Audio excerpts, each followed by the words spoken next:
మార్పు చెందక మార్పు చెందడానికి అవకాశము లేక ఉండేటటువంటి వస్తువు ఏదుందో దాని పేరే ఆత్మ.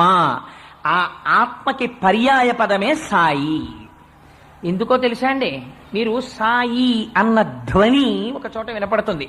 అక్షరాలుగా రాసేటప్పుడు శాసాల్లో సా అన్నది ప్రయోగించకుండా షాయి అన్న శబ్దాన్ని ఎక్కడ వాడారు మీరు జ్ఞాపకం తెచ్చుకోండి. ఊర్ధ్వమూలమధశాయి అంది వేదం. పైకి కిందకి పక్కలకి వ్యాపించినటువంటి కాంతి స్వరూపము ఏదైతే ఉందో దానికి షాయి అని పేరు శబ్దరూపంగా.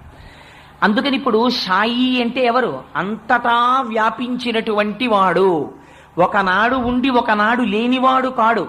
ఎప్పుడూ కాలమునకు దేశమునకు లొంగనివాడై సర్వకాలముల యందు సర్వత్ర వ్యాపించిన వాడెవడున్నారో వారికి షాయి అని పేరు. మీరు మరొక రకంగా